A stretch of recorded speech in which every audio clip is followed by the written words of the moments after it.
Hello po, greetings mga kababayan.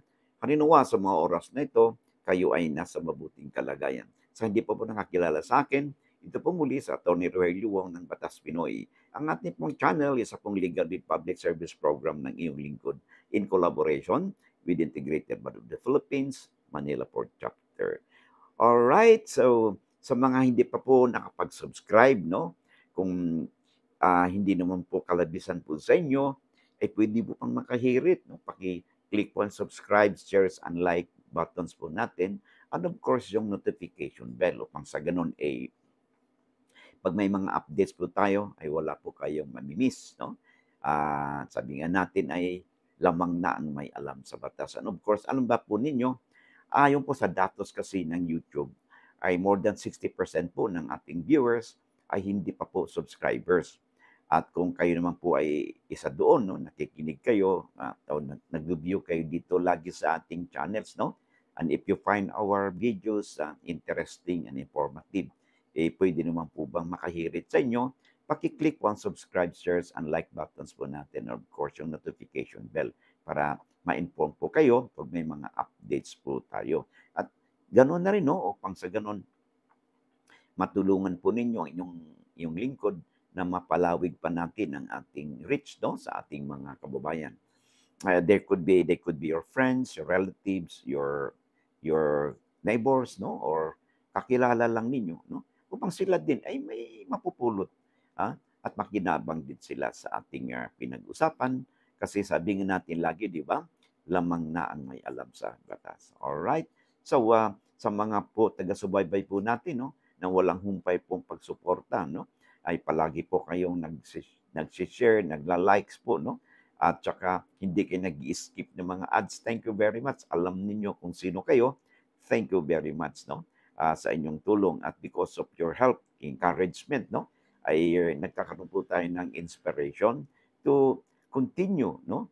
Our advocacy, no? Na mapalawig pa natin ang ating advokasya, no? At marami tayong ma-reach na mga kababayan natin kahit saan man sila naroon, no, dito sa ating mundo. Okay? And ganoon na rin upang matulungan po ninyo ang inyong lingkod na ma-reach po natin yung ating yung ating minimiti na magkaroon po tayo ng 1 million subscribers, no? Hopefully, within this year o kung hindi man this year, ay early next year at magiging makakamit na po natin yan kung kayo ay nandyan sa likod natin at palagi po kayong sumusuporta, no, sa ating mga videos natin. Okay? So, maraming salamat. Okay? So, let's now proceed sa ating discussion. Ito po ay may kinalaman sa sulat po sa atin ni Jasmine Das B5H. Yun po ang kanyang username, no? Medyo mahaba-haba po ang kanyang kwento, but it appears sa kwento po niya ay itong mga itong silang mga co-owners, tagapagmana yan sila, namana nila itong koprasan, no? Nyugan, na kung saan sila bilang tagapagmana, siyempre co-heirs po sila. Which is common po ito, no? Sa mga may nyugan na kung saan yung mga co-owners, no? Co-heirs, co-owners, ay sila po ay turns, no? Naghalili-halili sa pagpakopra. Halimbawa, kung 5 sila magkapatid, example lang, bawat isa, una muna si kapatid na si anak number 1, co-owner number 1, siya muna magkokopra. Sa susunod naman na copra season, harvest, yung isa na naman. So in short, took turns sila, no? They took turns in being able to enjoy yung kanilang mana, ang kanilang portion ng co-ownership. Okay? So, ganun ang nagiging sistema nila.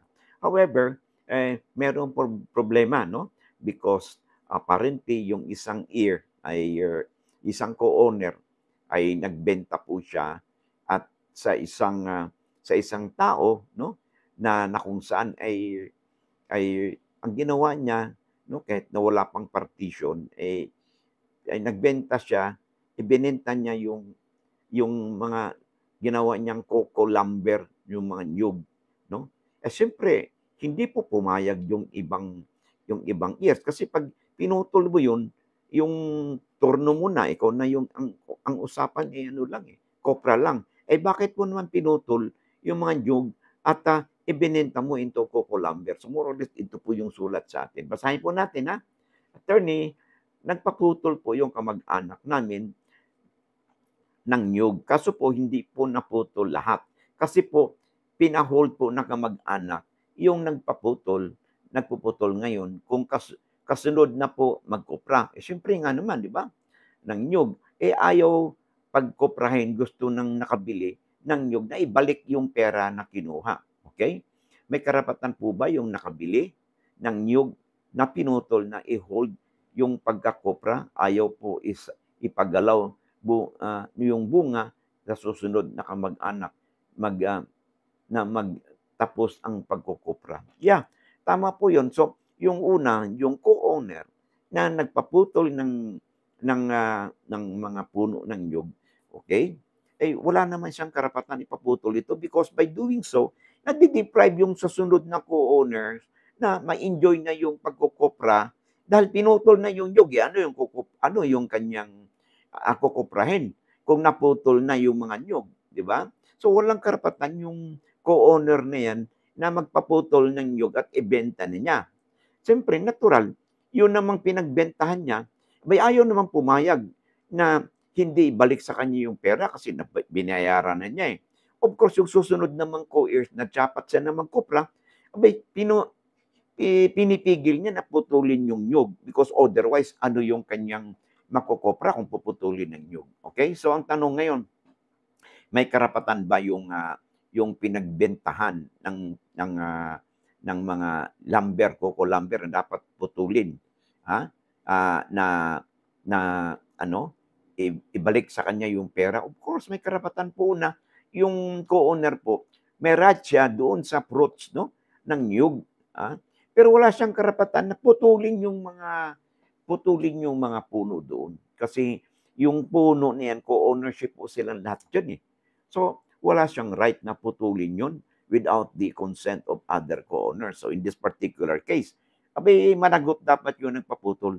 Okay? At ibalik niya yung pera ng naibayad na sa kanya para sa coco lumber. Secondly, dahil naumpisa na yung pagputol, he could be also liable doon sa sana magiging kopra pa na kukuprahin kung hindi pinutol yung mga nyug na ginawang coco lumber. So in this case, pwede pong ang liability po nung co-owner nagpaputol ng nyug ay dalawa po. Doon sa pinagbintahan niya ng lumber, coco lumber, na hindi naman natuloy lahat, dapat ibalik ang pera.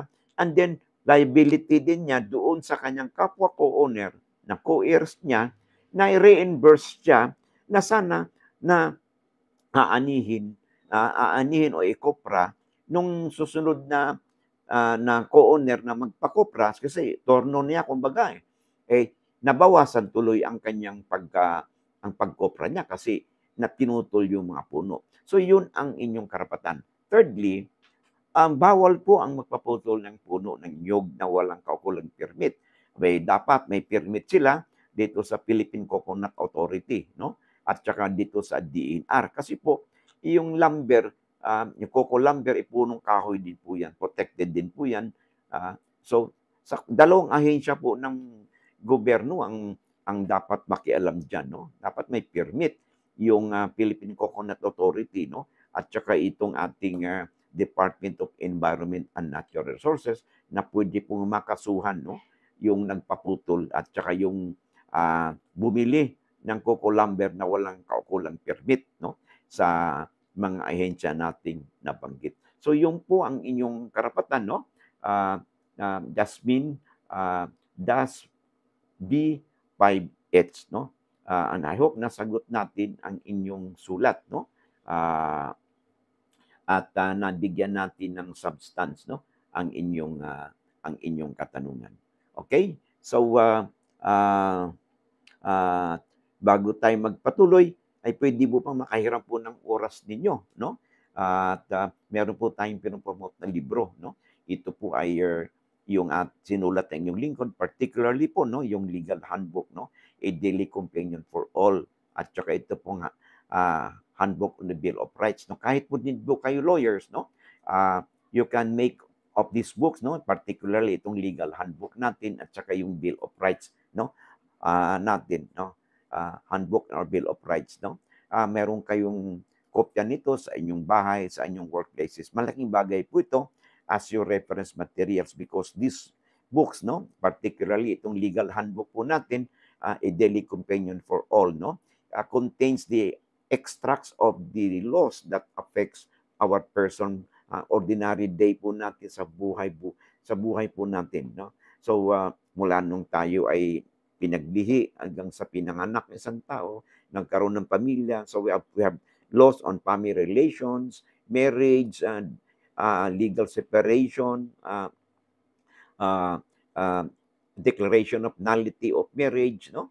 Support, pagdating po sa may divorce, no?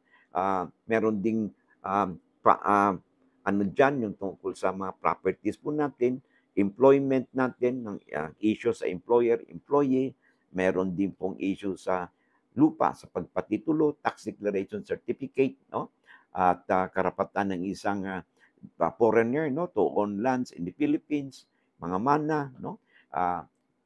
Last will and testament, right of way, no? Tinatawag nating easement, no? Among others, no?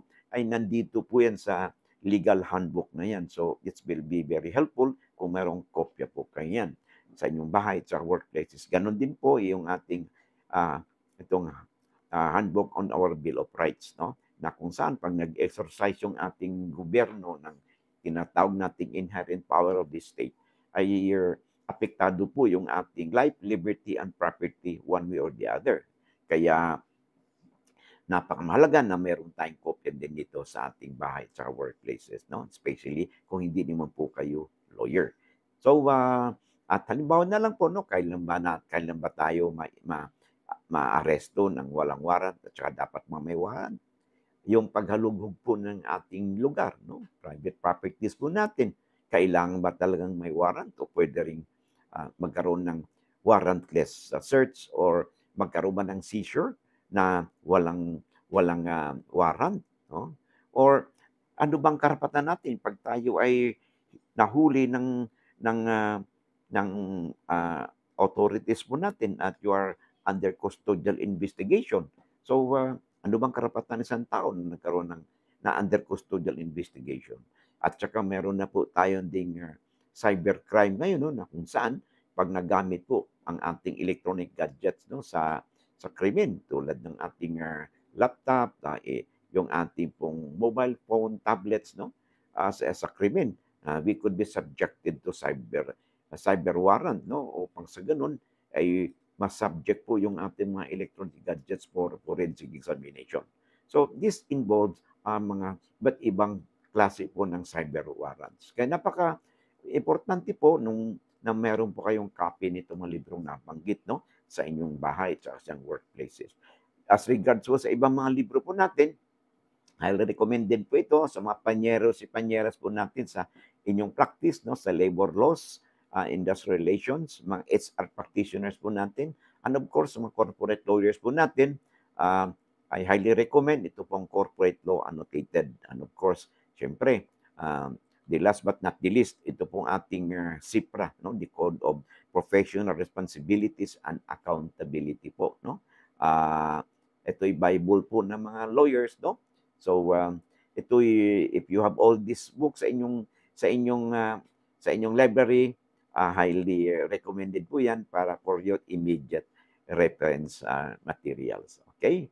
So, paki-screenshot po if you're interested so that you can order online and you can navigate, no, towards their website at makikita po ninyo more or less kung ano yung nilalaman, no, ng mga librong ito so that you will have an informed decision kung dapat bang magkaroon kayo ng mga librong ito, no, by your browsing, no, itong mga contents ng ating mga libro. Okay? You can order online, free delivery daw po sila. Okay? And if you're in Metro Manila, they have branches in Quezon City, in Manila, Mandaluyong, Makati, and of course, meron din sila sa Cebu and in Davao. Okay? Maraming salamat sa iyong oras, no? And I hope to see you again in the next video po natin. Bye-bye and God bless.